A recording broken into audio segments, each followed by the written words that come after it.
tahun yang baru di tahun 2026 kegiatan Banker Research. Pada kesempatan ini nanti Prof. Ika akan menjadi narasumber, tetapi izinkan kami Cuma sebelum ngobrol ini, ngobrol. Baik, bukan Prof. narasumber. Nanti mohon izin sebelum memulai ya, Prof. Kita uh, sedikit flashback kegiatan Bengkel Riset pada tahun 2025 ya, Prof. Sudah ganti tahun ya Izin, ini ya, ya tidak ini sadar. mengawali Ganti tahun baru dengan bersama Bengkel Riset dan Prof. Ika.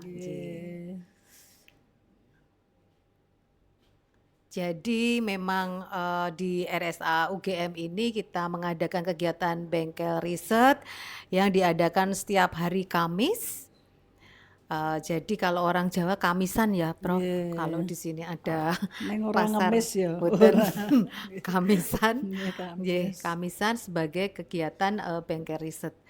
Jadi kegiatan ini dimulai sejak tahun 2025 Bulan dengan apa ya Mbak Nurwestu ya? bulan dulu Oktober. Ya? Oktober Mungkin bisa nih. di slide-nya ya. Jadi kita awalnya dari mengobrol-mengobrol dulu ini, Prof. Makanya aku kok lali perah. Iya.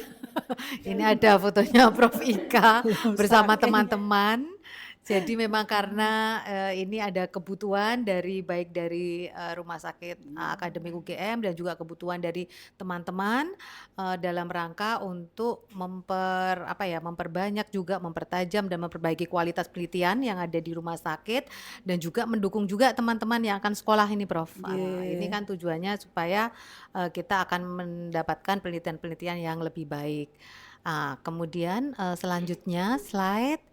Nah, tujuannya sebetulnya apa dari Bengkel Riset ini?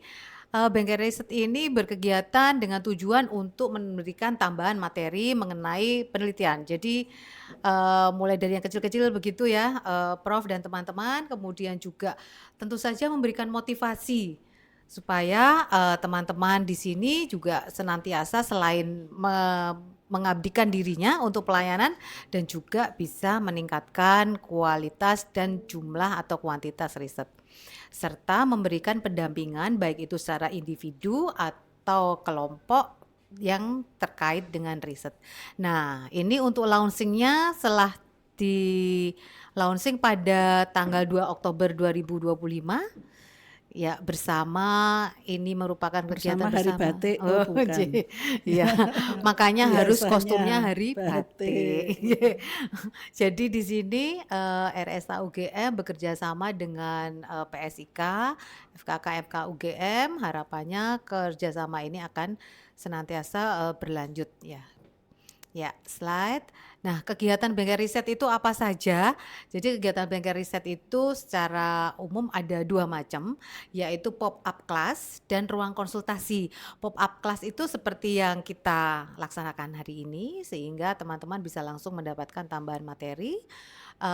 Dalam kurun waktu tahun 2025 kita sudah menyelenggarakan 8 sesi pop-up class dengan narsum dari RSA sebanyak 3 sesi, kemudian dari Departemen Keperawatan sebanyak 5 sesi. Adapun untuk ruang konsultasi, nah ini sudah ada 10 kali sesi. Ya, Prof, yang untuk menjalani konsultasi ini. Ya. Nah, ini gambar kegiatan pop-up class yang sudah kita lalui pada tahun 2025.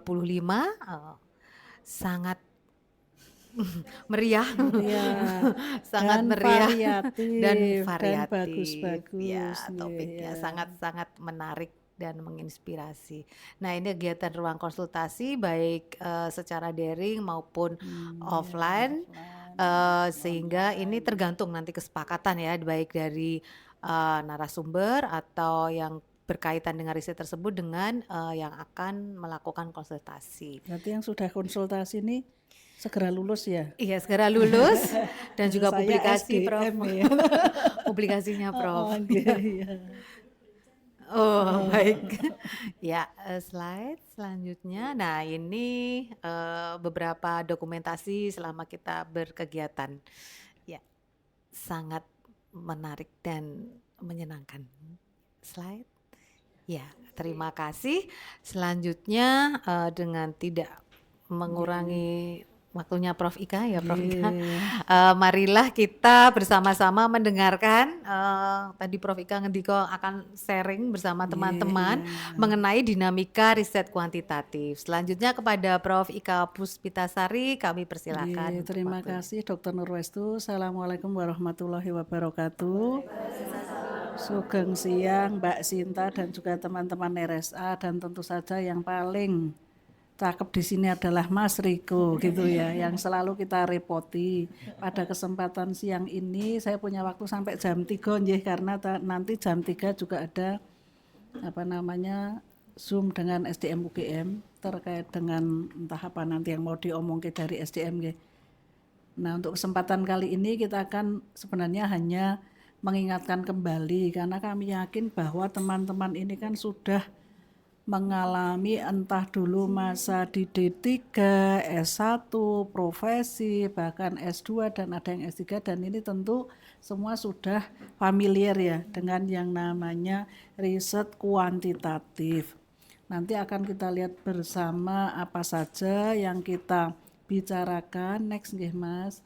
Itu tentunya seperti apa sih riset kuantitatif, karena mungkin sebenarnya kita sudah sering menjalani, mungkin juga sering menggunakan data-datanya, kemudian cirinya itu seperti apa. Tentunya sebagai sebuah metodologi riset dia pasti punya ciri yang membedakan dengan jenis penelitian yang lain. Kemudian di sini nanti jenis-jenisnya dari kuantitatif riset itu seperti apa. Kemudian mungkin juga bisa memberikan wawasan kepada teman-teman, kayaknya saya itu besok atau mungkin punya cita-cita gitu nggih untuk menyelesaikan apakah studinya, untuk mungkin kenaikan pangkatnya gitu ya, karena RSA lewat tempatnya Dr. Nurwestu juga menawarkan yang namanya hibah penelitian gitu ya, itu pengen seperti apa sih gitu ya. Kalau saran saya sih jangan mencari metode yang sulit, tetapi yang sesuai dengan apa yang teman-teman hadapi dalam keseharian, sehingga nanti bisa digunakan juga ya hasilnya untuk apa yang kita aplikasikan sehari-hari juga gitu nggih. Selain tentunya bisa bermanfaat untuk teman-teman dari rumah sakit lain gitu nggih. Nanti cara analisisnya seperti apa, kebetulan saya pernah nulis buku tentang statistik yang cukup sederhana gitu ya, yang tapi kata mahasiswa itu banyak menolong gitu ya, karena biasanya adik-adik ini tidak bisa membedakan kalau penelitian saya seperti ini, analisisnya seperti apa. Bahkan sok diwalik, saya pokoknya pengen analisisnya cara ini Bu Ika, lah wong penelitian we ora ke arah itu gitu ya. Jadi kebalik, mergo kepengin pokoknya pengen statistik metode yang misalnya korelasi apa logistik, padahal datanya tidak memungkinkan itu gitu ya. Jadi nanti tentunya analisis ini menyesuaikan dari metode yang kita gunakan, data yang kita peroleh, kemudian tujuan kita itu apa gitu ya. Jadi analisis adalah mengikuti. Kemudian juga nanti pasti ya, walaupun ini kuantitatif ini dianggap sebagai riset yang mungkin kalau saya karena tidak banyak di kualitatif merasa ini pasti lebih mudah gitu ya, tapi mungkin bagi Mbak Sinta kualitatif itu jauh lebih mudah gitu nggih. Jadi sama-sama. Jadi karena apa?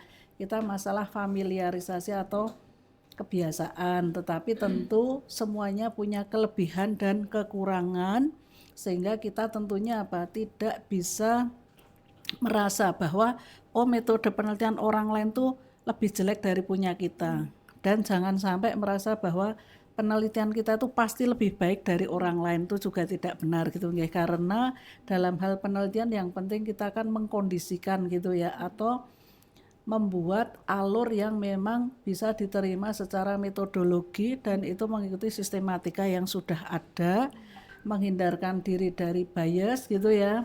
Karena kan sering ya kita tuh sebelum penelitian sudah punya cita-cita hasil. Saya sering bilang kalau sama adik-adik mahasiswa, adik kalau cita-citamu seperti itu nggak usah penelitian aja gitu ya. Karena giliran dapat hasil yang tidak seperti yang diinginkan, biasanya terus adik-adik apa? Macet. Kemarin saat penelitian ketoknya semangat sampai malam di RSA penelitian, giliran menganalisis ora ketok-ketok gitu ya. Kalau iya menghilang gitu. Kalau itu mahasiswa saya cari sampai manapun gitu ya, sampai ke rumahnya mau di ujung mana tak golei kalau saya gitu ya. Karena apa? Kadang-kadang adik-adik ini merasa stuck gitu ya. Padahal yang namanya penelitian tentunya kan kita harus punya pola gitu ya, pola sehingga tentunya dengan apapun hasil yang kita peroleh itu pasti ada jalan gitu ya. Mungkin adik-adik merasa stuck karena apa? Satu, harapannya tidak terpenuhi gitu ya. Atau dua, ternyata malah hasilnya terlalu banyak gitu ya karena terlalu bersemangat. Jadi malah bingung dewe untuk menghubungkan beberapa variabel. Padahal sebenarnya itu bisa kita kembalikan kepada mana variabel bebas, mana variabel tergantung, mana yang confounding factors, mana yang tidak perlu dianalisis gitu ya. Dan nanti tentunya ada beberapa contoh ya, contoh yang mudah lah gitu ya, kata kunci yang mudah. Next Mas. Nah kalau kita lihat tentunya yang namanya kuantitatif, kita semua pasti sudah membayangkan, pasti ini isinya adalah angka-angka gitu ya. Dan di sini tentu ada metode untuk pengumpulan datanya berupa numerik. Tentu itu analisisnya nanti juga akan sangat mudah gitu ya, karena kita bisa membayangkan angka gitu ya. Tetapi sangat juga mungkin ya dalam metodologi kuantitatif ini kan kita misalnya ya kalau kita di apa namanya EHR itu kan terkait dengan FAS gitu ya. FAS itu kan sebenarnya persepsi yang di kuantifikasi itu juga sangat mungkin gitu ya. Dan untungnya kalau FAS ini kan sudah berlaku secara internasional gitu nggih. Walaupun zaman dulu mungkin belum ada 1 2 3 10 ada nemeng rodok meringis banget gitu ya. Jauh sebelum ada emoticon itu kan juga sudah ada. Tetapi tentu butuh kuantifikasi kalau kita mau menggunakan metode yang kuantitatif. Kemudian enaknya lagi dalam metode ini gitu ya, biasanya kita karena punya fenomena yang ingin kita prediksikan gitu ya. Tetapi tentunya juga jangan lupa di sini biasanya juga dibutuhkan ada kontrol. Walaupun nanti kita juga akan melihat beberapa mungkin juga tidak butuh kontrol ya, tergantung jenisnya ya, karena pada kuantitatif ini kan ada berbagai metode baik itu nanti yang eksperimental, non eksperimental, kuasi eksperimental gitu nggih. Dan ini pengennya biasanya kalau kita mau penelitian kuantitatif itu pengen punya satu hal yang bisa digeneralisasi gitu ya, sehingga di sini yang penting juga masalah jumlah sampel gitu nggih. Kalau ternyata kita akhirnya tidak memiliki jumlah sampel yang cukup banyak gitu ya, apakah dunia berakhir? Mboten gitu ya, tidak. Karena sering mahasiswa, "Loh Bu, saya kan awalnya pengennya sampel size-nya itu 800, ternyata begitu sampai di EHR ketemunya hanya 200. Lah apakah dunia berakhir, Dek?" Saya gitu. "Ya berakhir Bu Ika," gitu ya. Karena dulu waktu bikin proposal 800. Sekarang gini aja, dari 200 yang ada bisa nggak masuk inclusion and exclusion kriteria. Kalau kemudian semakin mengecil ya sudah ikhlas. Akhirnya apa? Kita nggak perlu pakai kuantifikasi dengan analisis data statistik secara inferensial misalnya. Cukuplah dengan yang deskriptif. Apakah deskriptif itu terus tidak bisa bercerita? Tetap bisa bercerita, tinggal apa kemampuan kita dalam menggali fenomena. Maka saya selalu bilang sama adik-adik bimbingan saya, tidak ada kata untuk berhenti, tidak ada kata untuk tidak ada jalan, pasti ada jalan. Kalau kamu nggak ada jalan, yuk ngobrol sama yang lain gitu ya. Ya maksudnya itu pembimbing itu punya tugas, jangan cuma tahu-tahu hasilnya bagus, wah itu hasil bimbinganku loh, banyak tunggali kalau gitu itu ya. Tapi harusnya kan pembimbing itu juga bisa ya memahami dari masing-masing anak bimbingan itu kan pasti variasinya cukup besar gitu ya. Kemudian ini bisa dikelola dengan cara seperti apa, bisa dibahas ke arah yang mana gitu ya. Itu saja kata adik-adik sudah memberikan pencerahan gitu ya. Biasanya sing dari rumah bruwet gitu ya, tak suruh yuk ke RSA aja gitu ya. Nanti kan kita pancing gitu ya, sehingga dia jadi semangat lagi. 9:30 saya mau pulang, jangan pulang dulu Bu Ika, aku pulang jam berapa gitu ya. Nah ini baru dapat ini, malahan wah yo aku tak tekan jam 10 ya gitu ya. Jadi sering saya sanding di sini Mbak Sinta kalau saya dengan adik-adik gitu ya, saya sanding. Jadi saya target minggu ini dapat ini, minggu ini yuk ketemu lagi gitu ya, yuk tak sanding apa masalahmu gitu ya. Jadi kadang-kadang sudah, wah kayaknya masalahnya banyak, begitu ketemu, oh kok ternyata nggak ada masalah ya Bu Kak, ya kan perasaanmu gitu. Jadi kita juga sebagai pembimbing itu pengennya apa gede ke hati gitu ya, jangan sampai ini loh yang baru pada sekolah gitu ya, kita semua pernah sekolah bahwa kadang-kadang kan rasa itu ada yang namanya down ya, down sebentar aja balik lagi harus gitu ya, harus ingat kepada yakin yang tahu persis metodenya saya, yang tahu persis data itu saya gitu ya, sehingga saya juga akan tahu kemana arah dia akan dibahas gitu kan. Jangan bayangke sesuk pengujiku seperti apa. Halah penguji itu kan nggak tahu ya kan. Wong dia cuma mengkonfirmasi dari apa yang kita tulis. Maka kalau semakin banyak yang ditulis, yang ditanyakan dia semakin banyak. Artinya itu ya secukupnya gitu loh ya. Karena kan adik-adik seringnya wah sak 200 halaman dewe. Nah itu toh. Yang penting tadi masing-masing kan harus nyetop ya, kira-kira segini wes gitu ya, daripada nanti cemas ya Mbak. Nah itu ya.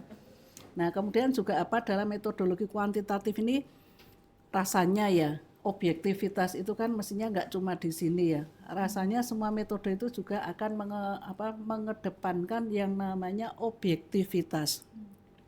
Seberapa besar sih kita bisa menjaga objektivitas walaupun itu sudah menggunakan kontrol. Nanti misalnya pakai yang eksperimental apalagi sudah RCT, sudah dirandomisasi gitu ya. Tapi rasa itu tetap ada ya enggak? Pengennya hasilnya seperti yang kita inginkan. Kalau kepengen seperti itu nggak usah penelitian ya kan. Wong penelitian tuh harus open minded gitu kan, apapun mungkin ya. Misal Mbak Kiki penelitian terkait dengan apa keperawatan ICU di UK dulu misal gitu ya, apakah hasil di sini akan sama? Tentu tidak gitu nggih. Variasi itu ada. Kalaupun akhirnya ketemu hasil yang sama ya enggak masalah gitu ya. Tetapi kalau berbeda sangat mungkin gitu ya.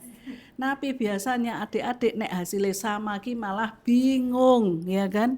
Padahal sebenarnya bisa dibawa ke konteks gitu ya. Karena apa? Untuk menghilangkan tadi loh objektivitas inilah apapun yang kita dapatkan dalam penelitian tuh terima aja gitu ya.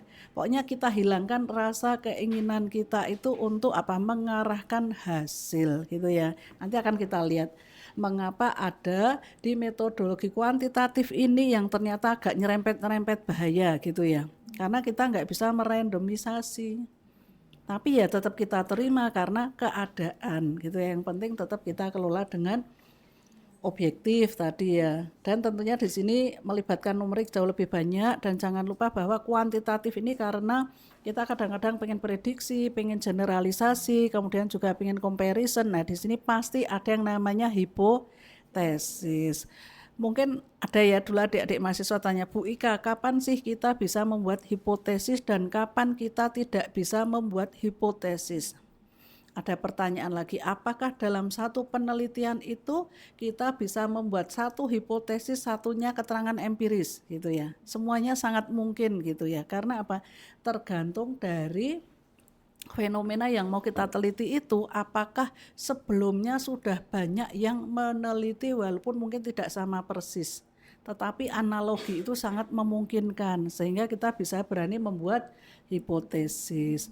Apakah hipotesis yang kita buat itu harus terbukti? Tidak juga, kembali kepada objektivitas.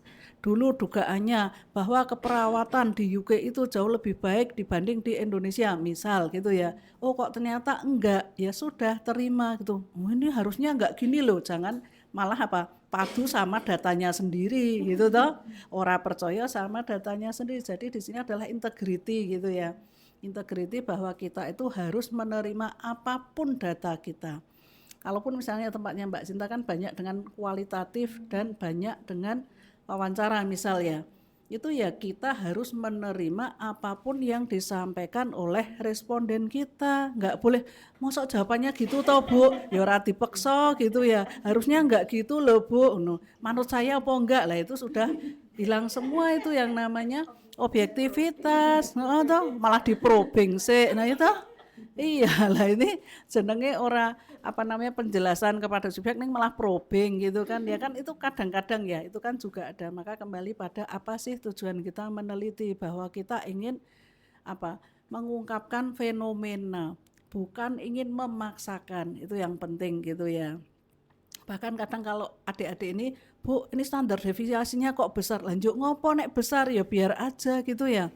Wong sampelnya aja kita cuma 100, karo konco 100 kok njaluk apik ya kan, 1000, 2000 gitu kan ya. Kan data Indonesia kadang kita terbatas waktu, pendanaan, nggak bisa banyak, ya wajar lah standar deviasinya itu cukup besar gitu ya. Jangan mau pekso, nek mau pekso tok seteliko datan itu rasa penelitian sisan saya gitu ya. Tuh rasa tak bimbing sisan kalau saya gitu ya, tegas kalau saya. Karena apa? Ini masalah integriti, dan kita itu begitu kita ngajari gitu ya, membimbing, tentunya kita berharap yang kita bimbing pun juga akan menularkan hal yang sama gitu ya, untuk bisa punya integriti dalam penelitian.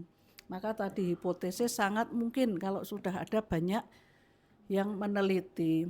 Tetapi bisa juga apakah belum pernah diteliti itu kita bisa membuat hipotesis. Kalau kita bisa menganalogikan itu juga sangat memungkinkan gitu ya.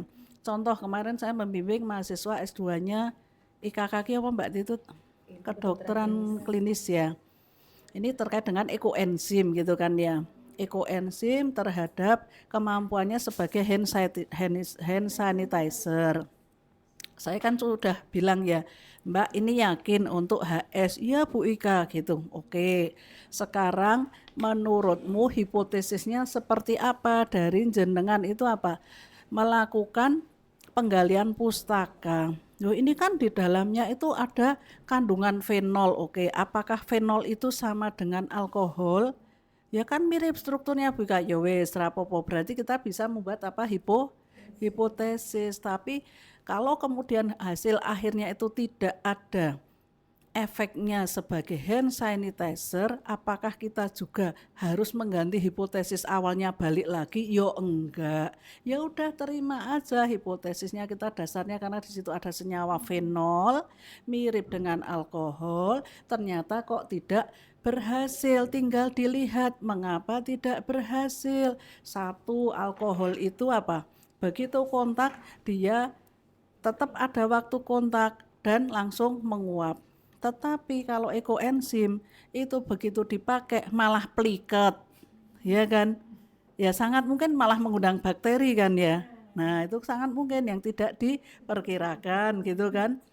Loh tapi Bu Ika, penelitian yang terdahulu itu teman-teman mikro banyak menemukan ekoenzim itu bisa bersifat sebagai antibakteri.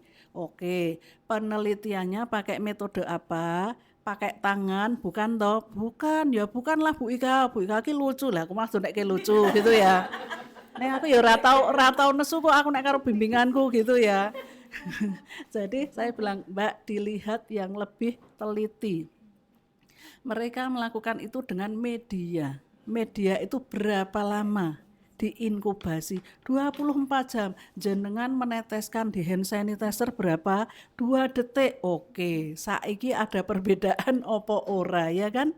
Berarti masalah waktu aplikasi juga sangat berpengaruh, ya enggak?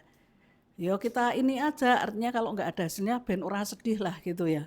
Kok nek menghilang rumahnya Bogor lah ya repot saya gitu ya. Anda tak tekan Bogor eleh marah nih. Ya ini itu karena sempat ada perasaan sedih, gimana ya wajar ya, karena hasilnya tidak seperti yang diharapkan. Tapi begitu kita itu niat meneliti, jangan ada perasaan bahwa saya akan patah hati begitu hasilnya tidak sesuai yang saya inginkan. Kuwi dudu penelitian. Tapi itu cinta, oh enggak ya. Oh tidak sesuai yang diinginkan, oh sedih yo. Nek penelitian yo biasa aja gitu ya. Tinggal ini menjadi saran, masukan, rekomendasi untuk penelitian yang akan datang. Berarti penelitian nggak pernah selesai, Bu Ika. Oh, nggak pernah gitu ya. Selalu ada hutan belantara di antara kita gitu ya. Jadi kalau ada adik-adik Bu Ika, saya tuh sudah pokoknya blank, nggak punya ide. Halah, ide ki akeh banget wis. Apalagi kalau kita di rumah sakit, kita ini seperti di dalam laboratorium yang setiap saat itu banyak fenomena yang bisa kita tampilkan, nanti kita manfaatkan gitu ya. Kalaupun nggak sempurna ya biasa jenenge penelitian gitu ya. Jadi jangan berharap bahwa harus sempurna gitu ya. Enggak, penelitian tuh enggak akan ada yang sempurna, tetapi didekati dengan metode cara-cara yang benar gitu ya. Ibaratnya nek dalan lurus ya lurus gitu ya. Walaupun nanti lurus ada apa kata Pak Dirut biasanya suruh menggok ya gitu. Nah, itu kan Pak Dirut gitu ya. Tapi kalau namanya metodologi ya lurus melu lurus, ngetan melu ngetan gitu ya. Jadi ini yang penting sudah diikuti gitu ya. Bukan terus kita sudah belok-belok dulu, karena apa, nanti hasilnya semakin berbelok-belok. Wong lurus saja kadang-kadang hasilnya tidak seperti yang kita harapkan. Next nggih Mas. Itu sebenarnya kan masalah-masalah yang kita temui ya, dan saya rasa nggak cuma di kuantitatif, kuali pun juga banyak gitu ya, dan mungkin malah lebih banyak lagi karena unpredictable. Nah jenisnya itu ada yang namanya true eksperimen gitu ya. Biasanya ini karena ada kontrolnya gitu ya. Kemudian di sini kita bisa memberikan intervensi, tetapi tentunya ini pun bisa kita lakukan pre dan post. Karena apa? Dalam hal kita memberikan eksperimental intervensi, tentu kita akan lebih bisa melihat fenomena ini kalau kita itu tahu sebelumnya. Contoh, saya pernah punya ya mahasiswa bimbingan yang dia ini melihat berbagai macam, misalnya paling gampang kadar testosteron gitu ya, kadar testosteron dari berbagai perlakuan, karena kan intervensi ya. Yang satu adalah kadar testosteron dengan pemberian vitamin E, yang satunya kadar testosteron dengan pemberian zinc gitu ya, karena kan zinc kita kenal bisa meningkatkan tadi ya dalam tadi produksi dari testosteron. Nah, tetapi apa? Di antara dua kelompok ini semua hanya dilihat pos. Seakan-akan pemberian zinc itu jauh lebih baik. Saya tanya, lah sebelumnya sama enggak? Ya enggak tahu Bu Ika. Lah ini yang jadi masalah. Kalau memang dia adalah eksperimen, ya sudah harus tahu pre-nya seperti apa, post-nya seperti apa. Kadang-kadang kan kita ketemu ya, udah sama-sama, wes milihnya pakai random loh, semua punya kesempatan yang sama gitu ya. Satunya 5, satunya juga 5. Kayaknya juga yang 5 di sini tuh ada yang umurnya juga variasinya mirip gitu ya, karena sudah matching gitu. Tetapi ternyata apa? Baseline-nya bisa jadi berbeda. Kalau baseline-nya berbeda, apakah nggak bisa dianalisis? Tetap bisa. Kita bisa pakai delta atau pakai normalisasi didekatkan, gitu kan? Itu gampang banget lah. Jadi itu bukan akhir dunia gitu ya. Kalau ternyata baseline-nya saja berbeda, tetapi kita harus fair. Jangan kita terus hanya yang sini kelihatan lebih tinggi, tetapi awalnya wis tinggi gitu kan ya. Maka pentingnya adalah pre-post. Satu lagi saya punya contoh yang paling bagus ya. Mahasiswa ini pengen melihat pemberian, saya nggak nyebut merek ya, karena nggak boleh merek. Tetapi herbal yang isinya adalah ekstrak untuk imunomodulator.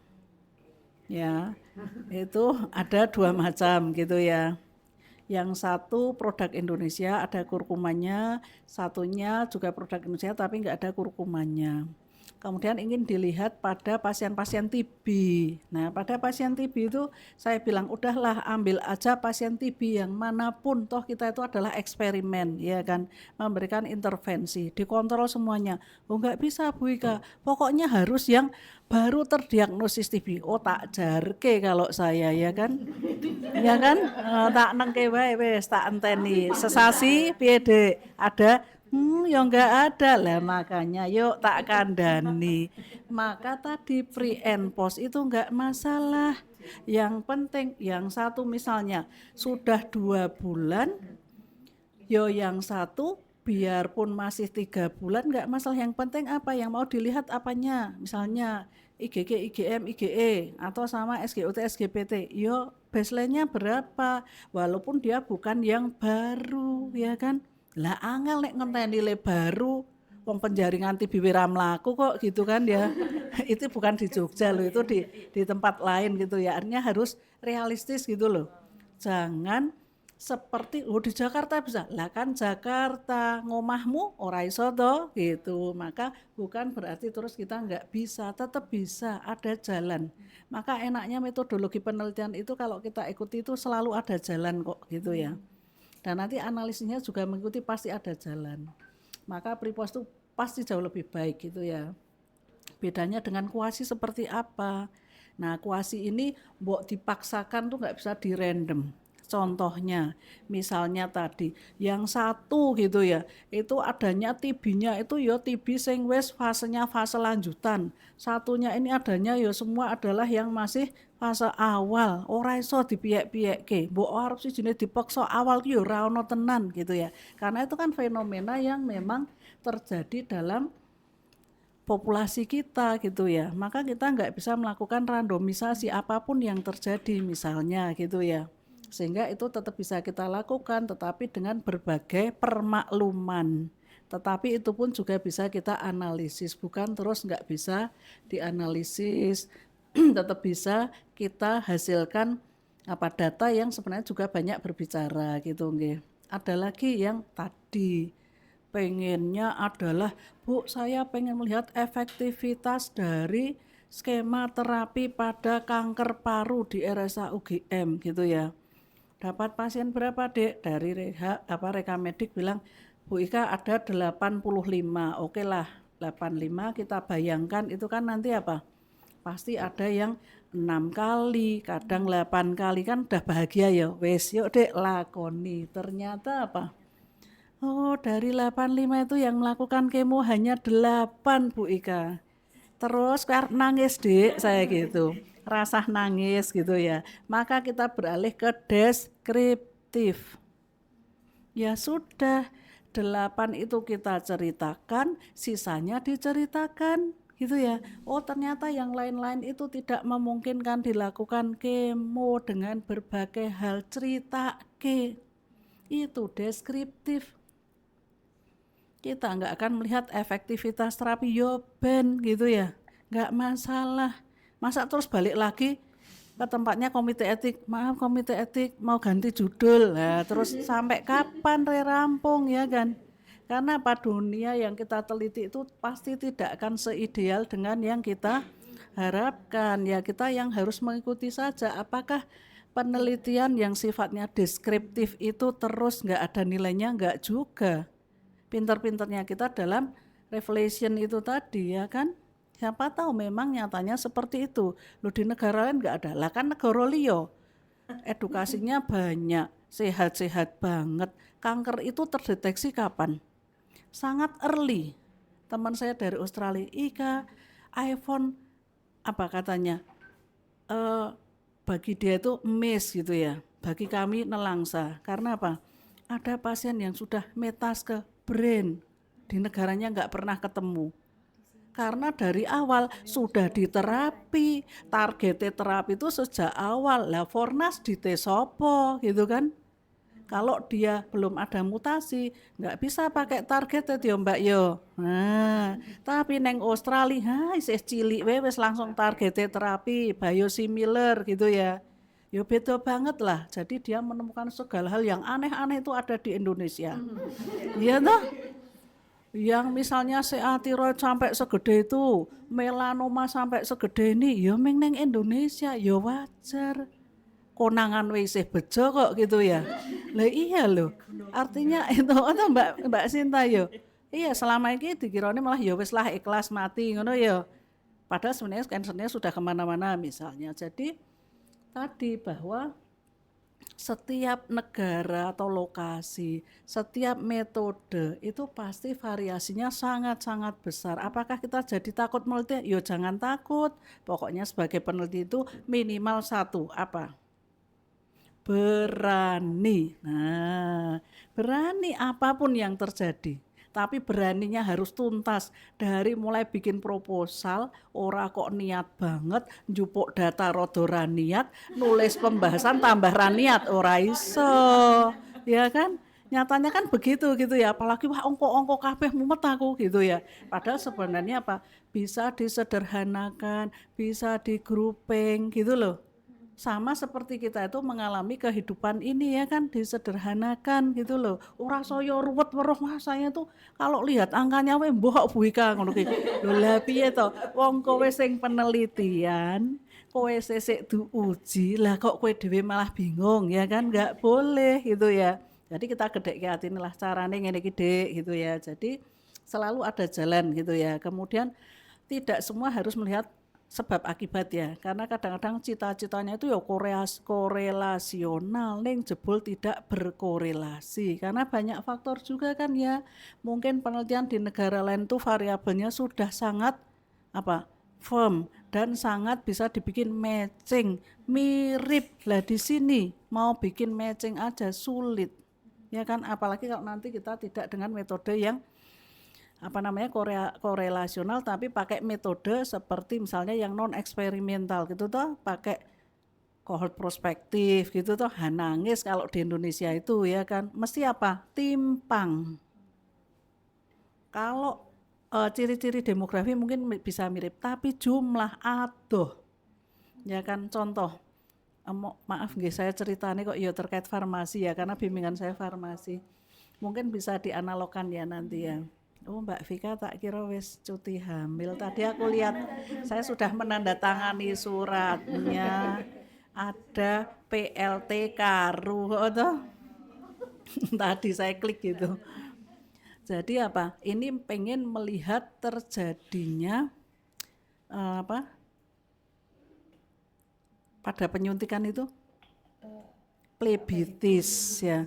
Plebitis pada penggunaan elektrolit yang viskus gitu ya, yang anu tinggi ya, yang konsentrasi tinggi. Yo cita-cita kuwi Dek, cita-cita gitu. Akhirnya begitu membuka di medical record gitu toh, nggone Mbak Vina kuwi gitu ya, ICU gitu ya. Oh lah kok yang apa namanya plebitis hanya 3. Loh kudune malah seneng nek rumah sakit ya. Ngono, tapi dia sing ra seneng. Loh terus gimana Bu Ika? Ya ora gimana-gimana toh ya kan. Oh nyatanya cuma 3 kok arep mok peksa. Lah kan teori gitu ya. Teorinya setiap konsentrasi tinggi pasti akan loh. Kuwi teori sing ngendi Dek? Banyak faktor juga ya kan. Usia, cara penyuntian, pencampuran kan banyak faktor bisa dibahas dari semua gitu ya. Wes ra sida nangis rene rampungke saya gitu ya. Jadi kadang-kadang ya itu tadi unexpected dengan hasil terus patah semangat gitu ya. Ya padahal bagi rumah sakit sangat membahagiakan gitu ya karena ini kan berarti tidak ada adverse event gitu ya. Sama dengan misalnya kita penelitian toksisitas gitu ya. Berbagai macam toksisitas lah gitu. Itu nanti nek hasilnya tidak toksik malah njuk ora muncul ning ruanganku kok malah niki lho piye to iki. Padahal pabriknya bahagia sekali ya kan. Berarti kan enggak toksik bisa dipasarkan gitu ya. Tapi mahasiswa niki mesti do menghilang kok ini gitu ya. Maka sampai tak golek ngendi to kuwi kos-kosane gitu ya. Itu hobinya apa tuh? Anu Bu, unit kegiatannya basket. Tak adang neng basketan. Ngono. Rene sadurunge basket, kapan kowe arep nulis hasilmu? Bahkan tidak toksik loh, malahane tidak toksik. Lah tapi kan saya jadi sulit bahasnya. Wes yo kapan mbok kowe tak sanding, kowe wes menghilang lebih dari sak semester. Karena dia cowok tak parani dengan temennya cowok. Lah kan kasihan mosok dia di kos-kosan cowok saya datang, weh kok gandengane tua, mesakake. Ngono. Ya aku tahu diri lah, ya ora. Pengen iki nulung ya aku ngajak koncone sing cah lanang, ya aku kancani. Ngapa Bu? Ayo kae kancamu, mbangane ra lulus-lulus kowe wis do lulus. Kancani. Ayo tulis. Gene 2 jam rampung apa wingi-wingi menghilang sak semester gitu kan. Nah, jadi kadang butuh apa ya, masukan orang lain gitu ya. Nah, itu untuk melihat oh iya ada yang bisa disampaikan.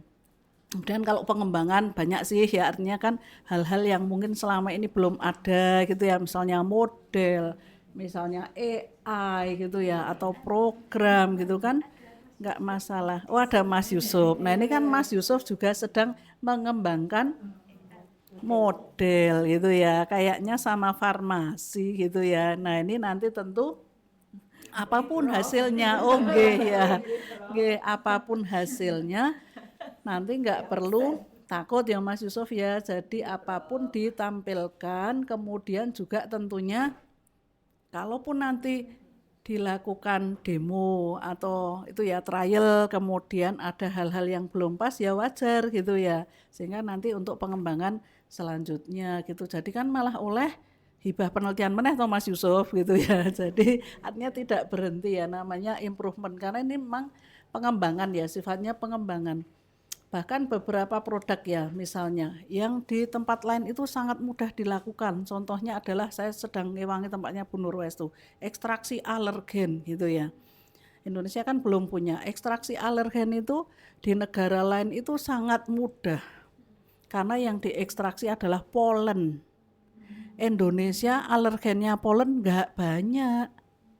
Maka polennya polen apa wes salak, ratau done ngene wong salak, ya kan? Ya ora iso, polen apa meneh, ya kan? Nah, kalau di sini malah kecoa gitu malah ketok gitu ya. Kecoa, wader, ya, udang kali. Karena kan berbeda. Mau cari ya jangan pakai metode yang untuk polen karena sangat berbeda gitu ya dari sisi protein yang terkandung di dalamnya. Mungkin juga bahwa senyawa yang ada di tanaman itu kan bentuknya mungkin bukan protein tapi dia senyawa lain yang memicu munculnya protein gitu ya, tidak secara langsung gitu ya. Wong namanya pengembangan kok gitu ya. Ya wajar gitu ya. Saya pernah nyoba yang namanya lateng gitu ya. Lateng pada tahu nggak ya? Ora tahu yo, ora tahu neng suket-suketan itu ya. Nah itu kan ada suket yang kalau kesenggol aja langsung gitu loh, gatel banget ya. Iya, lateng. Nah, kalau di sana kan IV ya. Di sini tuh lateng. Ternyata lateng itu kayak gitu gatele diekstraksi ya ora ketemu. Ora marai gatel, dicoba apapun ora marai gatel. Karena pengembangan. Ternyata apa? Oh, kayaknya bukan lateng, mending tanaman lain yang punya mirip itu apa oksalat oke apa amorphophallus aja iles-iles, terus apa namanya kalau sekarang itu selain iles-iles itu yang untuk konjak itu apa namanya, apa yang di Jepang itu yang untuk ini loh ada untuk bikin shiratake itu loh apa jenis porang, porang. Kalau porang itu ternyata oksalatnya tuh masih nggak terlalu besar tapi keluarganya porang ternyata masih banyak, ada yang totalnya warnanya coklat, ada yang totalnya lebih apa lagi batangnya ya, dan itu ternyata kandungan oksalatnya tuh jauh lebih tinggi. Wong saya nyoba ngonceki wae sewengi ramari ya wis lah nek iki MP wae lah metilprednisolon lah ramari-mari ya Mbak Titut gitu ya. Nyata Pak oksalatnya sangat tinggi. Jadi mungkin tadi ya pengembangan tuh masih wis nek itu hutan belantara, tapi kalau senang penelitian wis bahagia banget lah gitu ya. Karena tiap tahun bisa dapat hibah gitu ya. Ya asal jangan menghilang itu tadi kalau hasilnya sudah dapat gitu ya. Jadi pengembangan tuh nggak ada tuntutan lah gitu ya. Karena apa? Beda dengan yang lain-lain. Tadi kan sudah punya tujuan, sudah punya keinginan. Kalau ini yo keinginan yang sidik gitu ya. Karena ya apapun gitu ya, itu bisa kita lakukan. Oke, next Mas. Nah, tadi apa sih yang membedakan paling penting? Kapan kita kuantitatif metode itu yang namanya non eksperimental. Itu jelas yang tidak ada pembandingnya. Termasuk di sini tentunya kalau kita penelitian yang namanya apa? Kalau case study dan lain-lain itu kan jelas non eksperimental ya, tetapi kan nanti dilihat dari time-nya gitu nggih. Tetapi ada yang tidak lihat time, itu juga ada ya non eksperimental, misalnya adalah proseksional pun juga bisa gitu ya, karena dia hanya lihat ya saat itu gitu ya, nggak perlu kontrolnya itu yang kemarin depan atau kelompok lain tuh kadang-kadang nggak butuh ya, dan apakah fenomena itu banyak-banyak gitu ya dengan cross seksional, jadi tanpa perbandingan. Kalau eksperimental dengan kuasi bedanya apa? Sama-sama ya, mungkin kalau bisa dilakukan pengontrolan, tetapi yang nggak pernah akan bisa disamakan adalah randomisasi. Kuas itu ya opo anane lah, itu yang ada, kita nggak bisa memaksakan gitu ya. Sementara yang eksperimental itu masih bisa randomisasi. Kalau randomisasinya cukup kuat dan juga ada blending, nah itu kan RCT ya, itu juga sangat memungkinkan. Jadi bedanya hanya itu gitu ya.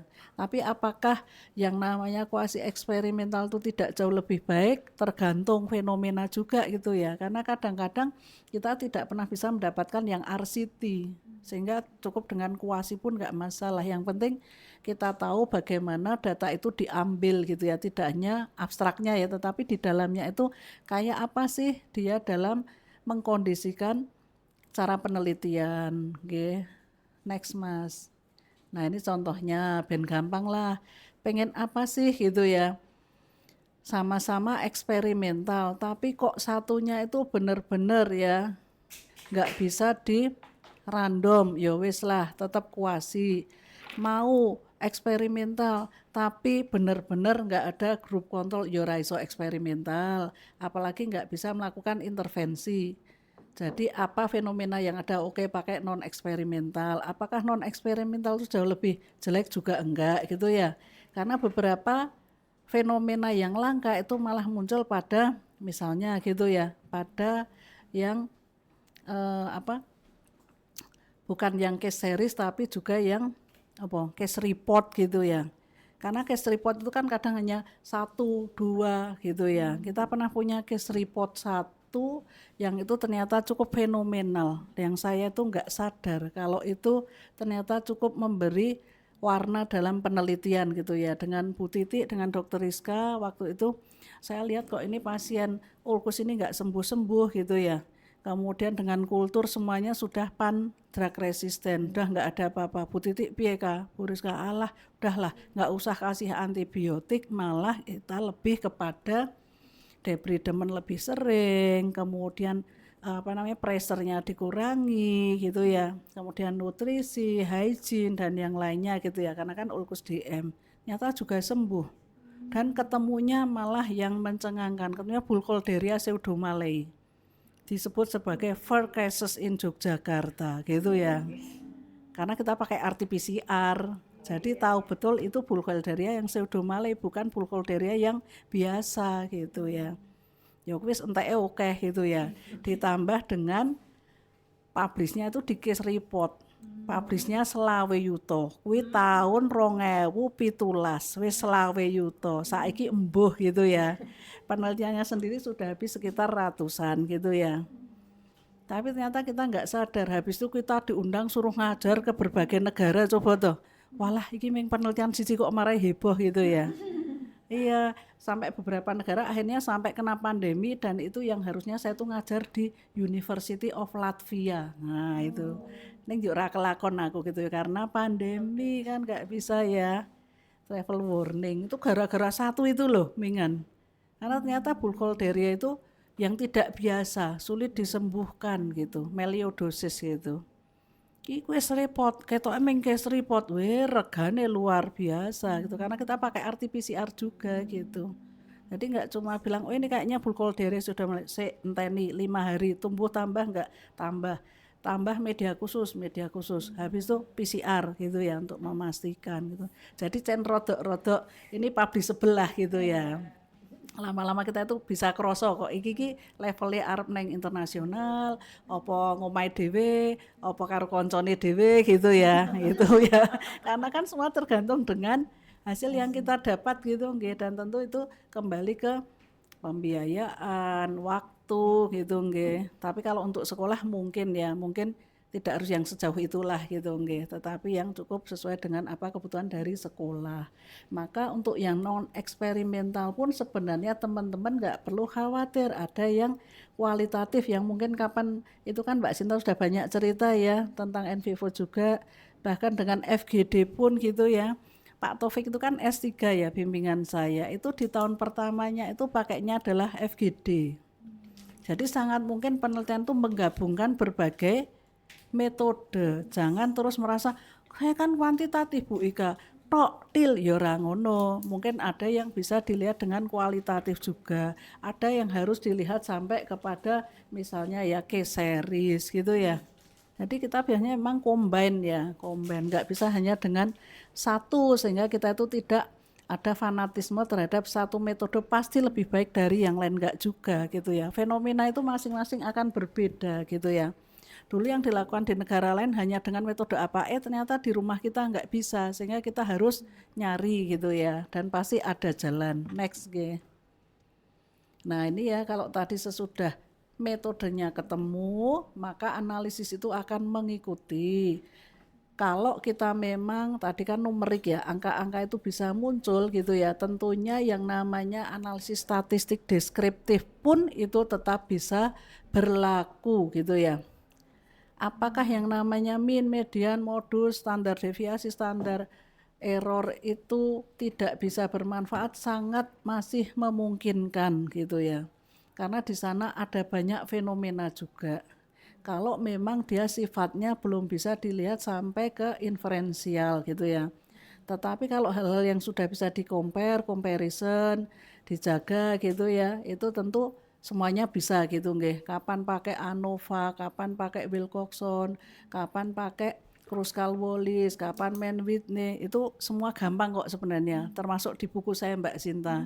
Jadi buku cukup laris waktu itu gitu ya, yang itu saya bikin saat saya melahirkan anak saya ketiga. Oh, sambil anaknya selehke di box nulis gitu ya. Iya, wong saya nggak punya pembantu saya. Maka kalau sekarang adik-adik sekolah, ingatlah Bu Ika. Bu Ika itu jauh lebih nelangsa dibanding adik-adik, ya kan? Saya sekolah S3 juga bawa anak tanpa bawa suami. Sampai suami saya bilang, ojo naksir lu neng kono karo apa kangguru gitu katanya. Iya, ya itu. Karena ngurusi anak gitu ya. Tapi yo nggak apa-apa ya, artinya semua kan sudah kita pilih gitu ya. Termasuk apakah semua itu harus bisa dikorelasikan? Enggak juga, ya lihat metodemu dari awal kayak apa, apakah bisa untuk korelasi atau tidak. Apakah korelasi itu pasti jauh lebih baik juga enggak juga gitu ya. Banyak hal gitu ya di situ. Next nggih. Kalau itu nanti kita ajari aja kapan analisis statistik ya Mbak Sinta ya. Nanti kita hadirkan lah gitu nggih. Kemudian tadi kelebihan kekurangan pasti semua ada ya. Walaupun di sini dituliskan bahwa objektivitas itu tinggi, sebenarnya kualitatif pun akan sangat bisa objektif gitu ya. Tergantung bagaimana kita menangkap fenomena kok gitu ya. Dan apakah kita juga bisa menjaga integritas itu tadi. Mungkin yang kekurangannya tadi karena jumlah sampel biasanya dalam kuantitatif ini harus sangat banyak gitu ya, sehingga apa bisa digeneralisasi. Maka tentu yang namanya bias dari sampling itu luar biasa besarnya, karena data di Indonesia kan nggak banyak ya Mbak Sinta. Kalau di sana-sana kan registry itu wah sangat kenceng gitu ya, kabupaten-kabupaten we duwe data, nek ade kabupaten duwe apa ya gitu ya. Oh, semangat. Iya, jadi ya kita masih di level itu tapi kita jangan patah semangat gitu ya. Apalagi kita yang sedang di rumah sakit ini, maka ayo kita malah mengumpulkan data sebanyak-banyaknya, membantu untuk bisa punya registry gitu ya. Kalau terkait kuantitatif ini memang harus pakai statistik, tetapi bukan berarti statistik yang sulit ya. Nanti lihat-lihat juga mana yang pas, tidak mesti pakai inferensial juga gitu ya. Kalau terkait dengan kedalaman tergantung juga gitu ya. Ya memang kalau di sini kita hanya melihat misalnya korelasi-korelasi. Terus itu apa penyebabnya? Kalau ada faktor-faktor ya masih bisa ya dengan logistik misalnya regresi logistik. Tapi untuk lihat fenomena lebih dalam itu tempatnya Mbak Sinta jauh lebih bagus gitu ya. Karena bisa deep interview gitu ya. Itu untuk lihat fenomena yang lebih ini lagi gitu ya. Jadi kadang-kadang memang juga harus dikombinasi gitu ya. Next Mas. Nah, paling gampang, Bu Ika, saya tuh pengen penelitian pengaruh apa terhadap apa, wis nek kuwi jelas penake kuantitatif wis gitu ya. Kalau mau efek apa terhadap apa, ya wis hubungan X dengan Y, Z, X, ya kuwi bisa. Perbedaan antara something dengan something, ya itu bisa kuanti gitu ya. Perbandingan comparison juga bisa. Sementara kualitatif tuh dari judulnya ya udah kelihatan lah gitu ya. Itu. Nah, jadi nanti silahkan teman-teman memilih gitu ya. Kira-kira yang pas yang mana. Kalau kemudian dari proposal pengennya X, pengennya kuanti, akhirnya di jalan jadinya ora kuanti, ya tidak perlu patah hati gitu ya. Dijalani gitu ya. Kita, saya, Mbak Sinta, Bu Nurres itu pasti akan dengan senang hati membantu gitu nggih untuk keberhasilannya teman-teman. Nggih, kayaknya sudah selesai. Kalau mau ada diskusi monggo ning ketok enek Bu Ika itu nek ngomong iso tekan sesuk-esuk gitu ya. Nggih, matur nuwun. Baik, Nggih, silakan terima kasih nggih. Prof. Ika. Aplaus untuk Prof. Ika yang sangat Nggih. menarik Minta ya. maaf nggih, baru sekarang bisa membantu dikeris gitu Nggih, ya. ini sangat menarik sekali. Sebetulnya memang waktunya terbatas, Prof. Tuh Pak, Nggih. kita agak molor sedikit ya, Nggih, nggak izin apa-apa, ya nggak ibu-ibu di apa-apa. sini Nggih. mumpung bertemu Saya dengan jam 3 kok beliau, nanti, ya. nggih, nggak apa-apa. Nggih, Mumpung ya. bertemu beliau, kemudian juga tadi didapatkan banyak insight. Ternyata dari Nggih. kuantitatif itu banyak sekali sebetulnya yang bisa kita lakukan. Dan masalahnya juga banyak. Ya, masalahnya Nggih. juga Tetapi banyak. tidak perlu patah hati gitu, Ya, nggih. dan juga Prof. Ika tadi memberikan juga banyak semangat ya ke Nggih, kita. Jadi ya. hasilnya seperti apa itu tetap bisa Ada diolah, jalan, bisa selalu ada dibaca. jalan Nggih. gitu ya. Nah, monggo. Jangan terus rasa dunia berakhir, ngorak gitu ya. Selalu ada kok jalan gitu Ingat ya. Prof. Ika. Iya, yang nelangsa, bukan Ya, ya. bukan, Prof. Karena saat Maksudnya sekolah untuk- gitu, nggih. nggih. Ya. Monggo Nggih, silakan dari silakan teman-teman yang di sini dulu apabila ada gitu, nggih. pertanyaan kepada Prof. Ika Nah ini Mbak Vika, dipersilakan. nanti baru melahirkan toh Mbak penelitiannya langsung dadi ngono. Silakan dari teman-teman. Oh iya, silakan Mbak. Oh nggih, silakan Mbak Kiki. Nggih, Prof. Ika izin Nggih, diskusi, tapi ini nggih. juga sebenarnya semacam tadi sangat menarik sekali ketika Prof. Ika ngendika kalau eh, ketika di proposal Nggih. sudah masuk komite etik, sudah Nggih. approval, kemudian di sana saya itu pernah punya pengalaman dengan mahasiswa juga. Nggih. Dia awalnya mau yang penelitian kayak hubungan, Nggih, terus jadi ada dua quantitatively, instrumen ya. sudah menyiapkan Nggih. instrumennya, lagi-lagi terjebak di sudah punya hipotesa yang ini Nah, pasti dari jawabannya awal kayak gini kudu nanti. ngene gitu Jadi ya. Makso sudah judulnya. membayangkan Nggih, nanti iya. pembahasannya begini Nggih, gitu. ya. Ternyata Ternyata aduh, ketika ya. mboten cuma adoh, Bro. Iya. Ternyata dua instrumen itu dan dua variabel itu sebenarnya tidak bisa dianalisa dan Dihubungkan, dihubungkan nggih, karena nggih. memang ternyata bebas gitu, sendiri-sendiri, Ya, tidak ternyata sama-sama nggih, variabel bebas, bisa nggih. nggih.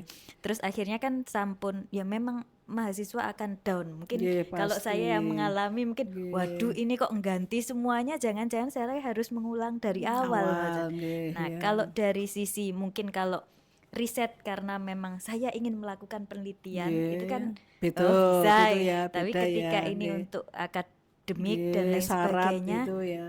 ini pripun. Nah, Nggih. akhirnya yang bisa kami lakukan kalau waktu itu sebagai pembimbing dan Nggih. kan sebagai pembimbing juga seakan kalau ini nanti publish ada nama saya ya di dalamnya. Nggih, Nah, itu kan apa jadi aku ikut tak rasa mikir. melu wae yo. Enggak ya. Jadi kan ikut mikir loh. Nggih, nggih. Terus nggih langsung akhirnya diubah jadi deskriptif tapi Nggih. memang dibuat supaya pembahasannya kamu harus kayak fenomenanya harus dapat. Ya, Jadi hanya di pokoknya harus sisi kelihatan banyak gitu canggihnya ya. itu di muncul, pembahasan. ya, nggih. Nah, itu pripun ya, Bob? Nggih, Mungkin nggih. ada ada Nggih. pengalaman juga atau Oh apa? ada pernah gitu ya. Nggih. Tapi saya jadi penguji waktu itu. Kalau jadi penguji enak ya, tapi kalau jadi pembimbing, nah jadi pembimbing itu juga harus memastikan apakah betul bahwa yang akan dikorelasikan, akan dihubungkan itu memang bisa sebagai sebab dan akibat gitu ya. Taunya dari mana ya, dengan banyak searching ya, karena kadang-kadang kita rasa-rasain ya bisa loh ini jadi penyebab, tetapi ternyata enggak gitu ya, ternyata sama-sama variabel bebas gitu ya. Jadi harus banyak searching dulu kalau itu fenomena yang memang belum umum gitu ya Mbak Kiki. Tapi kalau yang kita ngerasa aja sudah, oh iya ini pasti ini adalah sebab, ini akibat gitu ya, dan ada intervening atau confounding factorsnya itu adalah ini, itu pasti bisa gitu ya. Tetapi kalau iki karo iki kok ketoke apa ora gitu ya, di tempat lain iya, di tempat lainnya kok enggak. Nah itu pasti adalah tanda tanya, mesti kita harus memastikan gitu ya, dan itu adalah tugas dari pembimbing. Jadi kalau saya bilang adik-adik ada yang nggak bener, sing salah aku dek, pembimbingmu gitu ya, karena kita tidak teliti. Karena apa, itu kalau sudah terlanjur ya nanti akhirnya jadi deskriptif itu tadi, walaupun tetap ada jalan ya, walaupun ya harus diakui bahwa ternyata pada saat awal kita akan menghubungkan ini, kurang searching terkait ini gitu ya, atau di tempat lain ada fenomena yang kontroversial misalnya gitu ya, tapi harus tetap diakui, kemudian tinggal masukan gitu ya. Tetapi bagaimana dengan tadi apa yang dilakukan oleh kalau sebagai penguji enak gitu ya, tapi sebagai pembimbing ya tanggung jawab, harus nyarikan jalan gitu ya, pemadam api itu tadi gitu ya. Tetapi kan itu memang fenomena yang mungkin kita kemarin kurang pay attention, mengmeni sudah ya Bu, ini gini nggih gitu ya, padahal kan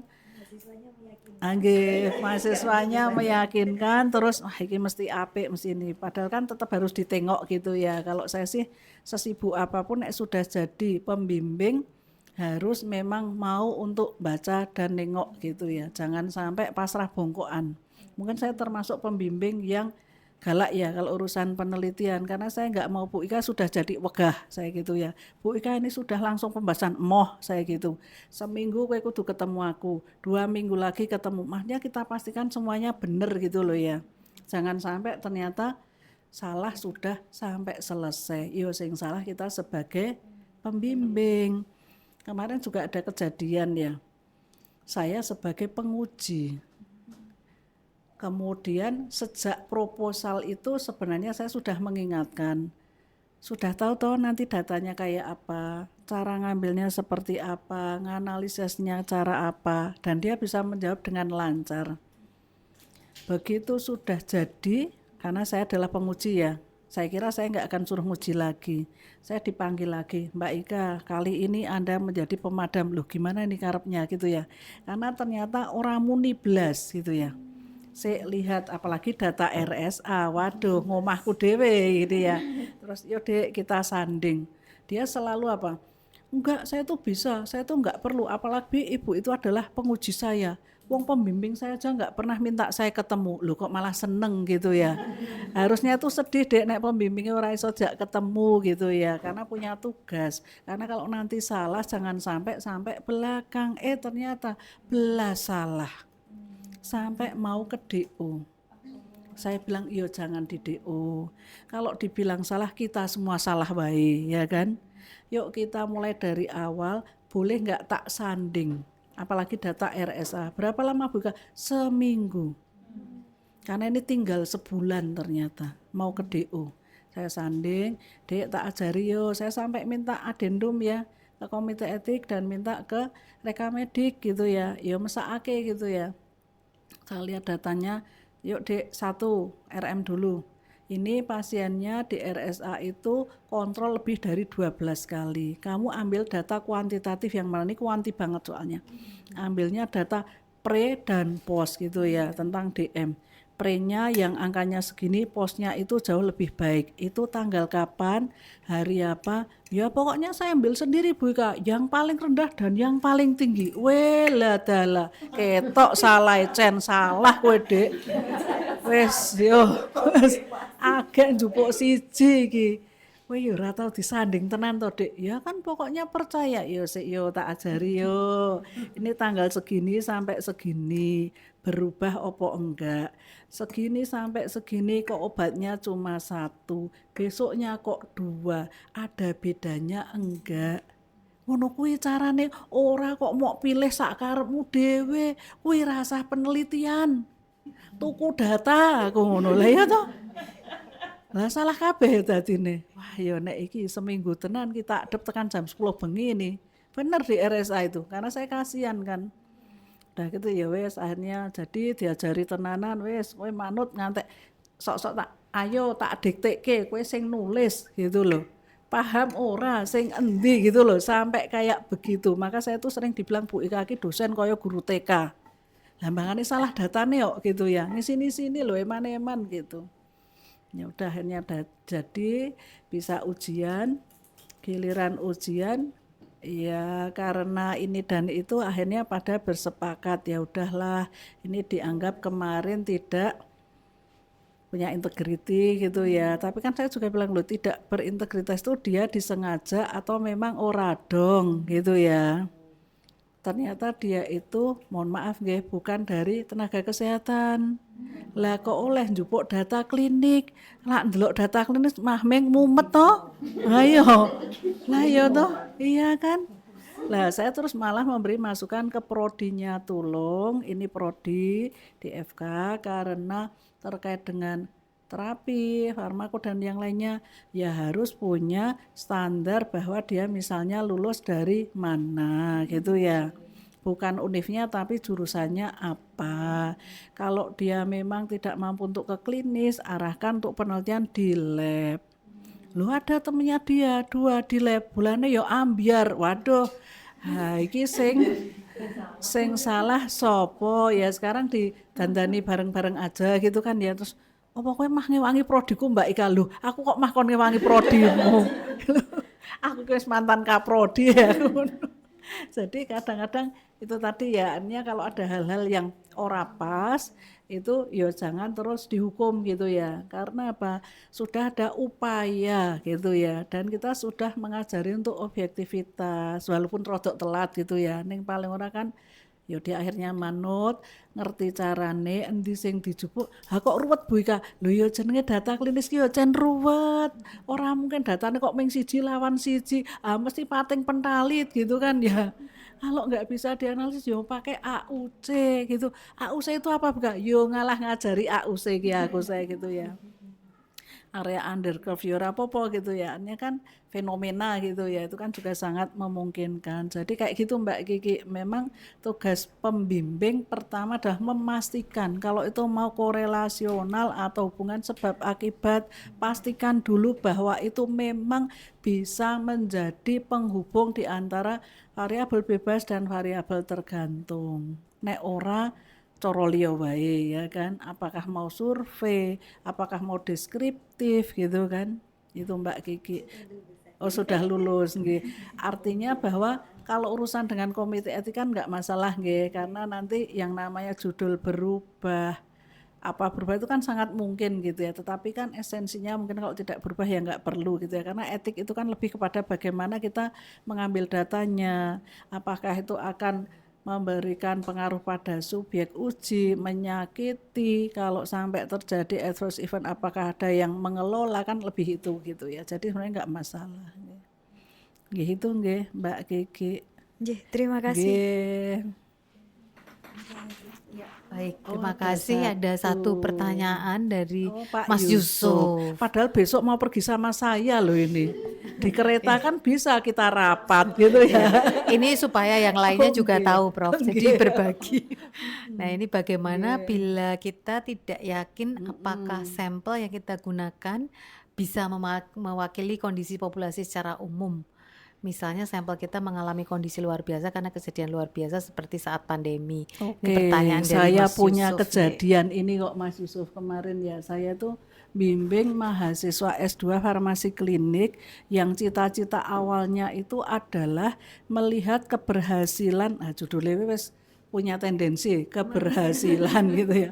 Keberhasilan terapi pada verosulfat ya, pada anak-anak SMA di Sleman.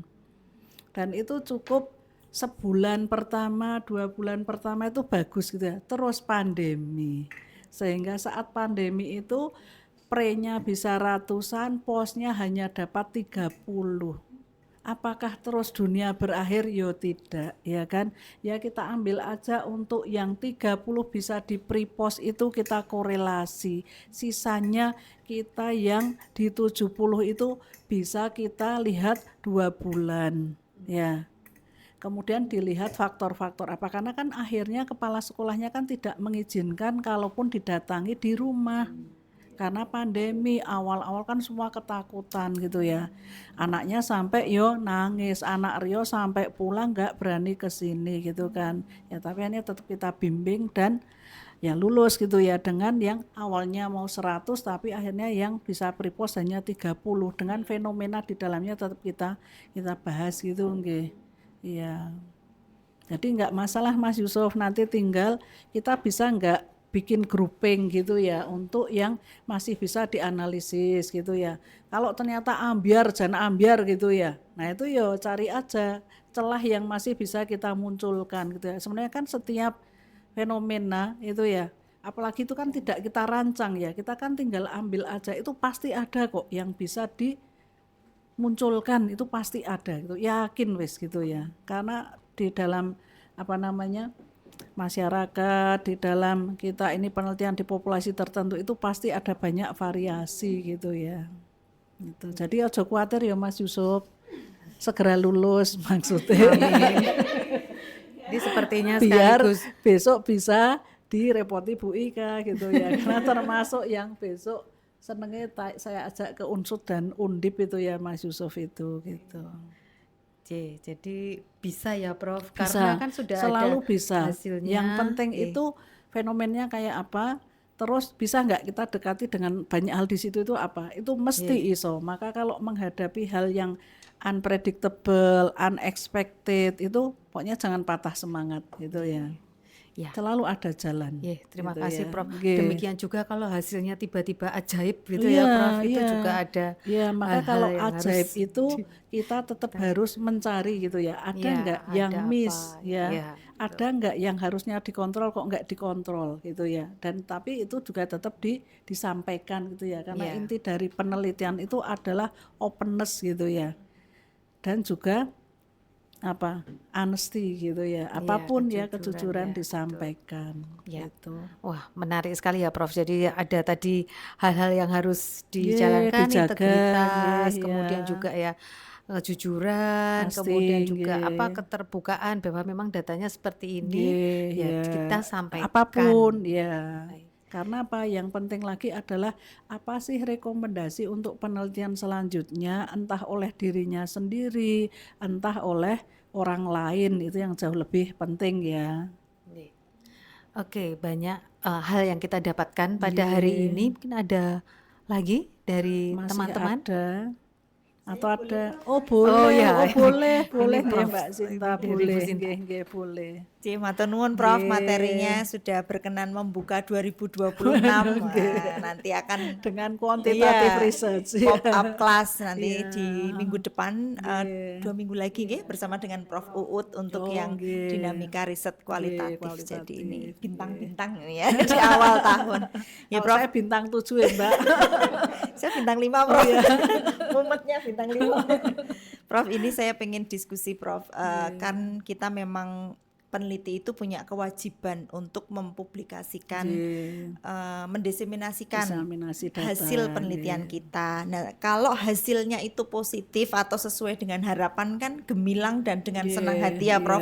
Mantep Mantap begitu. gitu. Sedangkan pada berbagai macam penelitian, mungkin Prof juga mengalami, saya rasa kesulitan penelitian sosial atau komunitas itu juga mirip dengan laboratorium yang juga nggak bisa diutak-utik ya, as it is begitu, betul. Ya. Misalnya begini Prof, riset kami itu sudahlah pakai RCT Prof, kemudian melakukan edukasi pada perawat Berarti puskesmas, intervensi, nggih. betul, perawat puskesmas yang diedukasi dan tidak diedukasi terhadap paliatif gitu.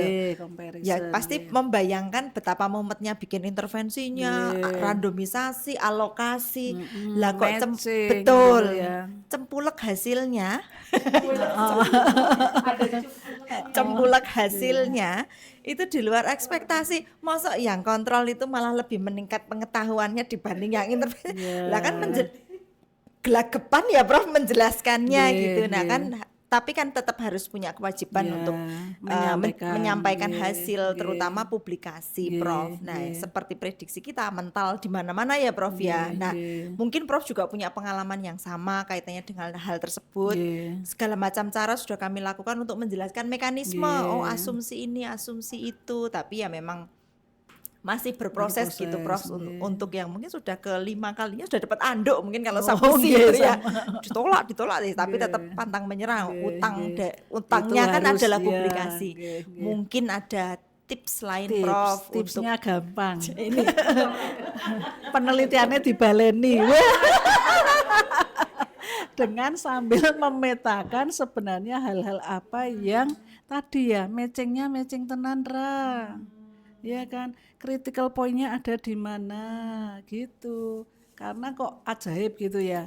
Kalau minimal sama kan ya susul lah. Tapi nek ini kok masuk kontrol jauh lebih baik, lah berarti kan ada something di sana yang belum tadi ya terselesaikan mestinya gitu. Apakah mungkin dari yang kontrol pun nyuri-nyuri tanpa intervensi neng delok-delok ngendi, itu kan sangat mungkin.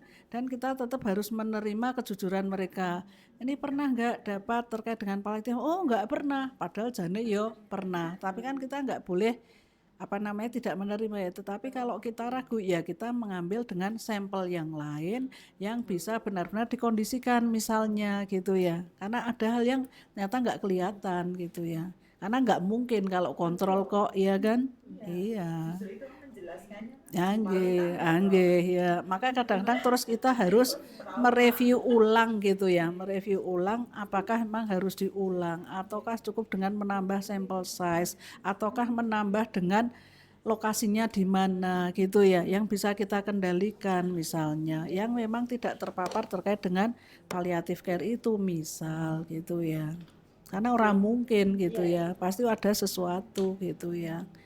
Karena nggih, setiap riset kami yang nggih, intervensi, selalu langsung kami berikan harus ada pendekatan nggih, kualitatif kualitatif. pada saat evaluasi Prof karena Nggih. nyadangi Iya, yang seperti kalau ini ada lagi. hal-hal, maka tadi saya kan menyampaikan tuh Mbak Sinta di situ bahwa mau RCT sekalipun sebenarnya ditambah dengan deep interview itu jauh lebih baik gitu ya. Jadi combine itu selalu memungkinkan ya kan, fokus group discussion masih juga ditambah dengan kuantitatif itu sangat memungkinkan gitu ya. Maka kita jangan hanya terpaku, kan sering ya kita itu kan kamu orang kuanti ini orang kuali gitu ya gitu, padahal kan kita itu ya harusnya saling melengkapi gitu ya, karena penelitian tuh sesuatu yang tidak statis ya, sangat dinamis gitu ya Mbak Sinta. Mungkin itu ya, maaf ya tidak bisa memberikan nggih ya. Itu tadi ada pertanyaan Oh, sepertinya, ada, apakah nggih. hapuskah? Dari Mbak Nesti. Mbak Sopo? Nesti kan meh rampung tuh sekolah yo Nes. Oh, Apa sudah mau ya? Oh sampun bicara kah? ujian, ming kemarin lali ya kayaknya lupa apa gitu ya. Nggih Prof. Oh, Ini nggih. ini ada pertanyaan Prof dari Mbak Nggih. Nesti. Bila saat pengambilan data menemukan kok ada data yang menarik dalam kurung tapi tidak masuk di item yang akan diambil sebelumnya. Jadi ini Apakah- data mendadak dangdut gitu ya. Iya, Prof. Ada Apakah fenomena. dibolehkan mengambil data tersebut untuk karakteristik dalam kurung data kuantitatif? Misal awal tidak mengambil data apakah pasien rujukan atau tidak, tapi pas mengambil data kok Ternyata banyak nih ketahuan, pasien rujukan. rujukan. Apakah bila mengambil data tersebut juga perlu adendum? Terima kasih. Oh nggih. Sekarang dikembalikan di judulnya dulu toh Mbak Nesti. Dulu itu kita muncul enggak di judul gitu ya. Kalau judulnya adalah penelitian pada pasien non rujukan, ya kuwi jelas adendum, ya kan. Tetapi kalau ternyata kita kan kadang-kadang kita itu harus pinter nyari judul gitu ya. Jangan terlalu spesifik gitu kan ya, biar bisa merangkum banyak hal gitu kan.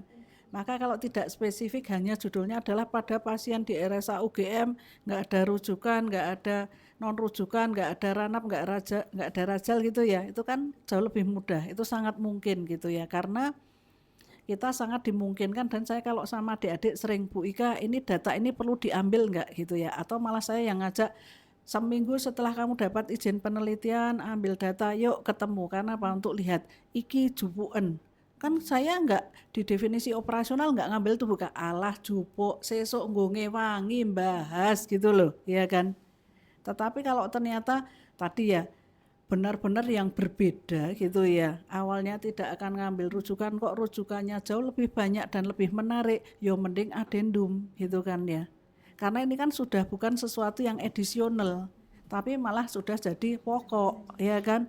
Pasti semua definisi akan berbeda banget, inclusion exclusion juga berbeda pasti gitu ya. Maka kembalikan kepada tadi, masuk enggak di batasan-batasan yang sudah kita pilih gitu. Kalau enggak masuk ya adendum gitu kan. Gitu nggih Mbak Nesti. Iya, baik, terima kasih Prof. Jadi banyak hal ya Prof. Jadi misalnya Nggih. tadi kita lihat kembalikan lagi Nggih, judulnya. mayor atau minor Ya, dari itu ya, terus edisional ataukah malah itu jadi yang pokok gitu kan. nggih, Kalau terus jadi yang kemudian pokok ya mesti lebih baik adendum gitu kan ya. ya. Jadi sebetulnya memang kalau untuk data itu kita bisa mengambil banyak, Nggih. kemudian juga nanti kan sesuai Nggih, kepentingannya itu yang ya Prof. dibutuhkan apa. Yang Maka dibutuhkan kalau apa. kita jadi pembimbing kan sering ya broaden mind-nya sama adik-adik, bikin judul jangan yang terlalu spesifik gitu kan ya. Kecuali kamu yakin benar gitu ya. Kalau S3 ya spesifik lah, tapi kalau misalnya S1, S2 tolong jangan terlalu spesifik karena biar lebih untuk keleluasaan kan ya. Ya, nggih. Kadang-kadang Bu Ika ranap tahun rasah tulis ngonek ora oleh undurke jokke gitu loh ya kan, ora sah adendum gitu ya. Untung kalau RSA itu ethical clearance-nya kan cepet gitu ya, nek yang lama gitu ya. Maka kalau RSA sih adendum pun masih sangat memungkinkan karena kan sangat cepet gitu ya. Ji. Ya, baik. Mungkin ini sudah berapa? 1,5 jam. Oh boleh nggih. Iya. Apakah ada lagi atau Kalau masih ada nggak apa-apa, saya kan bisa nanti jam 3 kurang seperempat langsung ke ruangan gitu nggih. Oh iya nggih ya. Nggih, Prof. Masih ada mboten, Masih ada atau lagi kan kalau juga yang di sekarang sudah nggak ada, lain kali kalau ada yang mungkin pas ketemu Bu Ika di kantin, opo di kafe jamu gitu ya, silahkan nanti nek mau ngobrol. Atau Ya, ketemu di siap. Healing Garden ya boleh. Nggih. Karena disitulah saya biasanya berada gitu ya. Berarti nanti kita masukkan ke jadwal itu ya, Prof. Itu Boleh kan nggih, ada boleh jadwal nggih, itu silahkan kan yang kalau pop up ini. itu boleh. Bukan. Pasar Krempeng ki KWT, Mbak. Itu Dengan agendanya Prof. wanita Iya, tani beda ini lagi. agenda pengabdian kuwi. Iya. Jadi memang ada jadwal yang offline itu, Prof. Nggih, Jadi nanti silahkan. teman-teman Boleh kalau ada nggih. akan konsultasi penelitian juga bisa nanti akan janji konsul ya. Nggih, boleh Nanti kok bisa nggih, jadi silahkan. nanti Nggih. mungkin bisa mengisikan ada formnya itu, Prof. Nggih, Mungkin nanti mau bisa kapan untuk nggih. misalnya kalau minta dengan bersama Prof Ika bisa juga teman-teman dengan Prof Nggih, Ika. nanti juga bisa disampaikan ke Mas Dalu ya. Oh Karena iya, saya tuh siap. masuk orang ngerti jadwalku kok. Saya ngerti malah Mas Dalu. Nah, tiba-tiba, loh ibu itu harus ikut bapak neng di meneh gitu loh ya kan. Aku ora ngerti nek ono jadwale kuwi gitu ya. Mas Dalu itu yang tahu jadwal saya, malah nanti tanya aja gitu ya. Misalnya pas hari itu pengen ketemu saya juga pas unggar nggih nggak apa-apa gitu nggih langsung, nggak usah janjian juga bisa. Ya, siap. Nggih. Jadi sangat menarik sekali. Apakah ada lagi yang dari teman-teman di daring? Nggak ada ya. Ya. Nggih, mungkin nanti kapan ya kalau butuh tentang statistik gitu nggih, nanti Nggih, kita lain siap, kali Prof. nggih Iya. ya. Oh, Wong statistik itu gampang kok, hanya tool gitu ya. Saya tuh pengen membuat mindset bahwa statistik itu untuk memudahkan, bukan mempersulit gitu loh. Karena kan kebanyakan statistik iki marai angel, engko pengujine tekone iki pating celkutik gitu ya. Sebenarnya kan enggak juga belum gitu tahu ya. triknya ya. Ya, oh iya, nggih. Yang penting kan kenapa milih itu kan semua ada alasannya gitu nggih. Populasi yang buntung pun kan tetap ada statistiknya yang bisa mengakomodasi gitu loh ya. Nggih. Oke. Apakah teman-teman di sini sudah jelas kayaknya pengen lagi ya maksudnya, tapi dan sudah punya itu kok, sudah one mau on one. penelitiannya apa gitu, Iya. nggih, Oh ya. ya Prof, ini sekalian kan ini awal tahun ya Prof, Nggih. teman-teman bisa mempersiapkan juga Ya, untuk proposal untuk hibah proposal. sesuai dengan penelitiannya yang untuk sekolah ya, nanti biar bisa disupport dari tempatnya Dr. Nurwestu. Bukan ya Prof, itu dari Terus nanti RSA. ayo ya, nanti juga bisa sekalian mau dibukukan sesuai janjinya kepada Pak Dirut ya kan. Jangan pada lupa loh ya. Waktu itu Jangan lupa dipanggil Pak ditulis. Dirut gitu ya. Nanti kita bantu kok teman-teman nggih. Untuk bisa dihadirkan sebagai ya, kita itu kan punya ilmu ya. Ilmu apapun yang kita miliki yakin bahwa itu akan bermanfaat gitu ya. Jadi dengan dibikin tulisan itu ya teman-teman punya heritage lah gitu ya, punya kenang-kenangan gitu yang itu pasti kalau dibaca siapapun nanti ada manfaatnya gitu. Ra sengaja bul anake dhewe, wah ibuku pernah gitu ya. Iya. Ya legacy, warisan ya Untuk Prof. menyemangati gitu ya keturunan kita gitu. Nggih, mungkin Walaupun kita tidak memaksakan loh ya anak kita itu harus seperti kita kan ya ora gitu ya.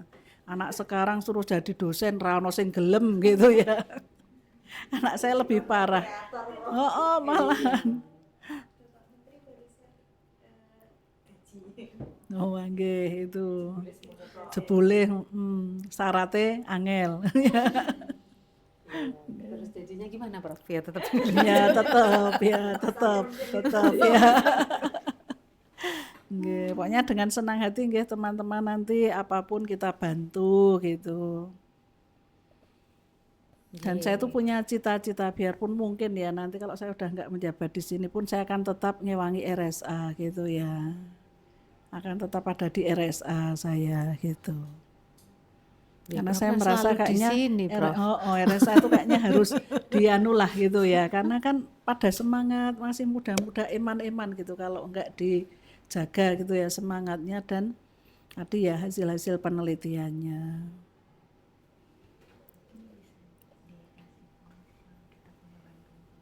Oh sudah kok tadi barusan mengingatkan bantuan publikasi ya tadi Oh, barusan nggih. di Tadi bantuan termasuk yang mau publikasi, Prof. Ya, publikasi lupa. kapan gitu ya biar dimasukkan kuota sama Mbak Maria gitu ya. Jadi memang kita ini bikin jurnal salah satunya juga untuk memudahkan teman-teman. Karena ini sudah banyak yang pesen ke saya, Bu Ika, nek wong-wong fakultasku arep munggah pangkat nunut nggonamu oleh ora. Saya bilang oleh neng sidik yo gitu ya. Karena kita tetap mengutamakan teman-teman dari RSA kan ya. Maksud kita dulu itu punya Sinta itu kan buat itu, bukan Mbak Punya Mbak Sinta loh Sinta. Mbak gitu ya. Jadi ada jurnal ya Prof, Nggih, kita jurnal AHJ teman-teman Sinta bisa akses. 4, nggih. Kemudian juga ada bantuan publikasi Prof Publikasi, selain hibah penelitian nggih. sehingga teman-teman yang akan Banyak kesempatan publikasi ya itu dan bisa. ngerangkul teman-temannya yang lain gitu ya. Iya. Oke. Jadi Ini kalau ada Maret yang ya Mbak publikasi Maria ya, Maret sama September. sepertinya mungkin nanti ada suplemen ya Prof Oh nggih, karena boleh nggak apa-apa, karena saya udah banyak, bilang nggih, nggih, banyak karena nanti untuk banyak yang teman-teman untuk di teman-teman. apa namanya difasilitasi lah Iya. gitu ya. Nggih. Wong nek ra ono sing review aku nge-review Iya. kok gitu ya. Jangankan cuma nge-review, ngantek ngerevisi ke barang ya. Saking saya tuh pengen gitu ya ngewangi teman-teman gitu. Nggih. Nggih, Tasih wonten, Prof, sampun, ya? nggih, Sampun, matur nggih. nuwun nggih, kalau ada kekurangan mohon maaf. Silahkan ketemu dimanapun nggih. Kalau kita yo apa ngobrol pun gitu ya, mungkin kalau itu bisa membuat teman-teman menjadi semangat lagi gitu ya. Apakah pernah ngalami Bu Ika untuk kemudian pengen lari dari penelitian? Yo mesti pernah gitu ya. Tetapi nggak boleh lama-lama gitu ya. Kembali ke tugas kita itu tadi harus selesai penelitiannya karena syarat untuk sekolah misalnya, syarat untuk kita kenaikan pangkat gitu ya, ya mau nggak mau gitu ya. Ya itu kalau saya ada teman mungkin tanya Bu Ika resepnya apa kalau pas itu ya burnout gitu ya. Ya saya kembali ke apa hiburan saya gitu ya. Yo anggrek kalau saya gitu ya dengan ngopeni anggrek gitu. Jadi silahkan tetap punya hobi ya, jangan sampai teman-teman nggak ada hobi yang paling nggak lah untuk recharge gitu ya. Karena hidup kita kan harus balance ya. Tiap hari kita sudah ketemu apa meneh Mbak Vina kuwi ya, kondisi pasien iki saya kompleks-kompleks gitu kan. Maka harus punya senengnya apa gitu ya. Misalnya menemani Mas Yudan, ora ya. Untuk apa? Paragliding apa para layang gitu ya. Iya. Ya, baik. Terima Nggih, kasih matur sekali nuwun Prof. nggih. Ika untuk siang sore sebelum ya. Nggih, nggih. Siang pada hari ini sangat banyak yang kita dapatkan, terutama untuk penelitian kuantitatif. Setidaknya kita bisa mengetahui ya Prof, Nggih. apa saja sebetulnya yang bisa kita lakukan dengan kuantitatif. Dan tidak menakutkan Ya, gitu tidak ya, menakutkan dan kuantitatif pilihannya itu. Nggih, banyak. banyak, Tidak nggih. hanya terbatas satu metode, bahkan itu Bisa bisa combine bisa ya. combine. Nggih. Demikian juga dengan yang nanti kualitatif ya, nanti ada sesi lagi untuk Nggih, kualitatif. silakan. Dan Nggih. juga Prof. Ika sudah menawarkan teman-teman apabila akan Nggih, konsultasi, silakan. beliau dengan Nggih. senang hati untuk Nggih, menjadwalkan menjadwalkan bahkan di ketemu sela-sela pas di kesibukan mana juga beliau, boleh. nggih, Nggih. untuk Semoga segera ada Dirian Med yang baru ya. Weh, biar saya punya banyak kesempatan dengan teman-teman gitu loh beliau maksudnya. menjabat dua Bu Iya, Sinta, double jadi gardan sekarang Mbak beliau Sinta. menjabat dua direktorat. Nggih, membantu kok. Nggih, iya. J, terima kasih semua atas Nggih, perhatian terima kasih dari teman-teman semua teman-teman. nggih, baik yang di Iya, sini yang luring maupun yang daring. Moga-moga iya, bahkan sampai moga-moga ini banyak banyak. manfaat nggih dan kita saling Amin. menguatkan gitu nggih. Kita bersama-sama pasti bisa. Nggih, Ya. assalamualaikum warahmatullahi wabarakatuh. Waalaikumsalam warahmatullahi wabarakatuh. Terima kasih Prof. Ika. Nggih. Boleh kita tutup dengan pantun? Oh, nggih. Saya itu orang yang paling nggak bisa bikin pantun saya itu Jan. Ya, bengkel keris di tahun baru. Cakep. Bersama Prof. Ika kita ada pengetahuan baru. Cakep. RSA selalu maju. Amin. Terima kasih semuanya. Billahi taufiq wal hidayah. Wassalamualaikum warahmatullahi wabarakatuh. Waalaikumsalam Sampai warahmatullahi jumpa di wabarakatuh. pop up kelas berikutnya. Nggih, matur nuwun.